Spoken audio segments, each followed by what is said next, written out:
ఒక నిమిషం వివిధ భాగం మాట్లాడుతూ కొడతాను.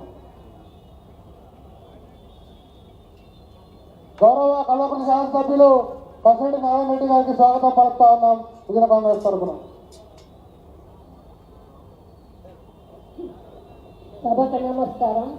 వేదిక మీద ఆశీలైనటువంటి టీపీసీసీ అధ్యక్షులు సోదరులు మహేష్ కుమార్ గౌడ్ గారికి, వేదిక మీద ఉన్నటువంటి ఎమ్మెల్యేలకు, చైర్మన్స్కి, ఈ కార్యక్రమానికి విచ్చేసినటువంటి ముఖ్య నాయకులకు, కార్యకర్తలకు, అభిమానులకు, పత్రికా మిత్రులందరికీ కూడా నా హృదయపూర్వక నమస్కారం.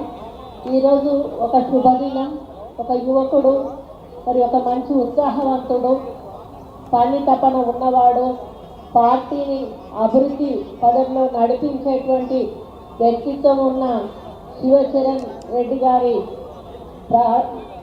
ప్రమాణ స్వీకార కార్యక్రమానికి మరి ఇక్కడికి వచ్చిన మీ అందరికీ కూడా ధన్యవాదాలు.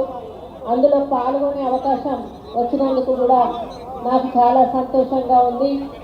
ఇప్పుడే రాజ్ ఠాగూర్ చెప్పినట్టుగా మనం పదవి తీసుకున్నాక గమ్మున కూర్చోకుండా ప్రతిరోజు కూడా మరి యూత్ని ఎంకరేజ్ చేస్తూ, యూత్ను కొంచెం అన్నింటిలో ఇన్వాల్వ్ చేస్తూ పార్టీ ఇంకా బలోపేతం అయ్యే విధంగా కొనసాగించాల్సిన బాధ్యత వారికి ఉంది. అదే కాకుండా ప్రభుత్వం చేపట్టినటువంటి 6 గ్యారంటీలను కూడా ప్రజల్లోకి తీసుకుపోయి మరి కాంగ్రెస్ పార్టీ ఇవన్నీ చేస్తూ ఉంది అన్నటువంటి విశ్వాసాన్ని ప్రజల్లో కల్పించాల్సిన అవసరం ఉన్నది. మరి ప్రతిపక్షాలు ఏవైతే పొందనలేని స్టేట్మెంట్స్ ఇస్తా ఉన్నారో అవన్నీ కూడా సత్యదూరమైనవి. వాళ్ళకు తెలుసు, మనకు తెలుసు. కానీ గ్రామీణ ప్రాంతాల్లో ఉన్న ప్రజలకు తెలియచెప్పాల్సిన అవసరం మరి ఈ యువజన కాంగ్రెస్ వింగుకు ఉందని చెప్పి నేను ఈ సందర్భంగా విన్నవించుకుంటా ఉన్నాను. మన అధ్యక్షుడు పిసిసి ప్రెసిడెంట్ గారు వర్కింగ్ ప్రెసిడెంట్గా ఉన్నప్పుడు కూడా వారు ఎంతో మరి శ్రద్ధతో, ఎంతో నిష్ఠతో ప్రతిరోజు స్కూల్కి వచ్చినట్టు వచ్చి సాయంత్రం దాకా ఉండి అందరినీ కలిసి ఎవరెవరికి ఏ సమస్యలు ఉన్నా పరిష్కరించి మరి వాళ్ళను ఊర్లలోకి పంపించేటువంటి వ్యక్తిత్వం వారికి ఉంది. అందుకే వారు మళ్ళీ పిసిసి ప్రెసిడెంట్ కాగలిగారు.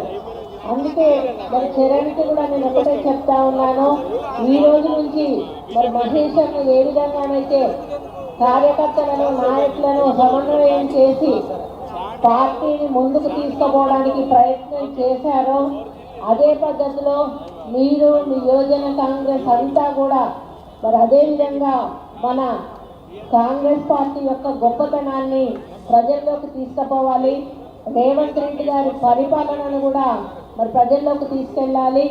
ఎన్ని ఒడిదుడుకులు వచ్చినా కూడా ఈ ప్రభుత్వం ప్రజల సంక్షేమమే ధ్యేయంగా ముందుకు పోతున్న సందర్భంలో మనం ఇస్తున్న సంక్షేమ అభివృద్ధి ఫలాలను పొందుతున్న ప్రజలకు మరి ఇది కాంగ్రెస్ ప్రభుత్వం ద్వారా వస్తుంది అని తెలియజెప్పాల్సిన బాధ్యత ఈ యువజన సంఘాలకు ఉంది.